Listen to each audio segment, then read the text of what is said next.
दयालु छोले भटूरे वाले की कहानी। एक समय की बात है, एक छोटे से गांव में बलदेव नामक व्यक्ति रहता था। वह एक बड़े ही दयालु और उदार मनुष्य थे। उनके 2 बच्चे थे, एक बेटा अर्जुन और एक बेटी शक्ति। बलदेव एक बहुत गरीब व्यक्ति थे जो अपने परिवार और मित्रों को पालने के लिए रेलवे स्टेशन में कुली के रूप में काम करते थे।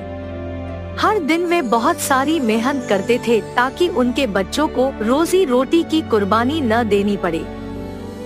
जैसे जैसे दिन बीतते गए, उनकी उम्र बढ़ने लगी और उन्हें रेलवे स्टेशन में भारी बोझ उठाने में कठिनाई होने लगी।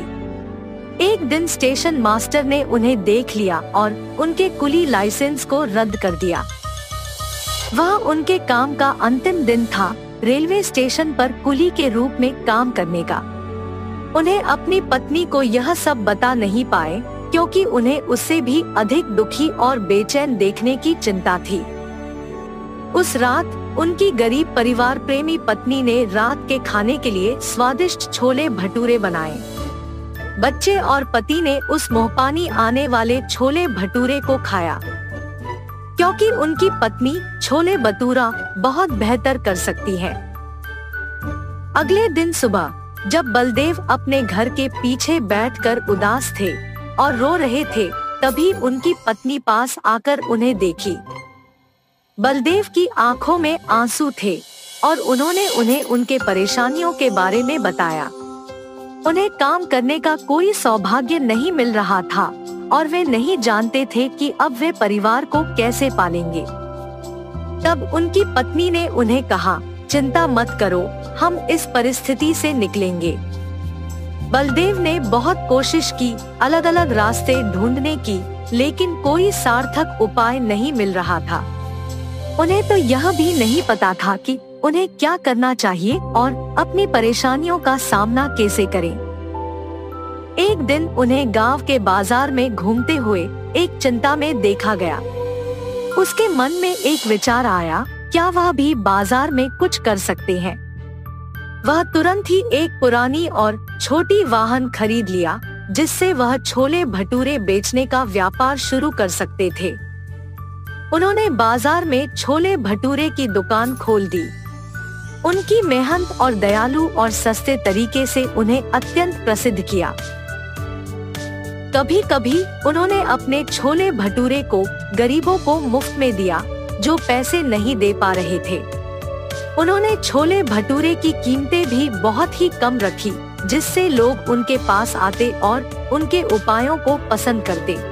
बलदेव की अद्भुत मदद करने और स्वादिष्ट खाने के वजह से वे दयालु छोले भटूरे वाले के रूप में विख्यात हो गए।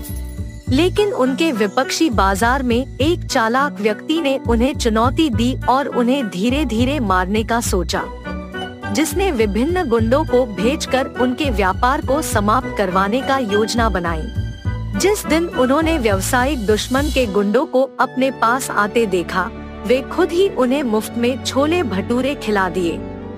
उन्होंने दया की भावना से और अपनी मेहनत के फलस्वरूप उन्हें प्रायः अपनी दुकान पर आने लगे। धीरे धीरे दयालु छोले भटूरे वाले ने गांव और आसपास के कई गांवों में ख्याति प्राप्त की। उनके छोले भटूरे की महक लोगों को खींचती थी और वे उन्हें स्वादिष्ट भोजन का आनंद उठाने लगे। वे उनके समर्थन में एकजुट हो गए और अपने भोजन के लिए सिर्फ बलदेव के पास ही जाने लगे। चालाक व्यक्ति अपने समर्थनियों को बनाकर व्यापारी द्वारा बलदेव का सामर्थ्य खत्म करने का प्रयास करते रहे, लेकिन उन्होंने उन्हें दयालुता से स्वीकार कर लिया और उन्हें भी छोले भटूरे खिला दिए।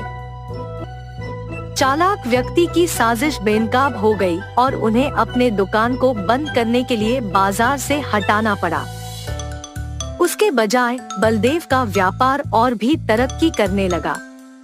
वह गांव के आसपास के कई गांवों में ख्याति प्राप्त कर बहुत प्रसिद्ध हो गए।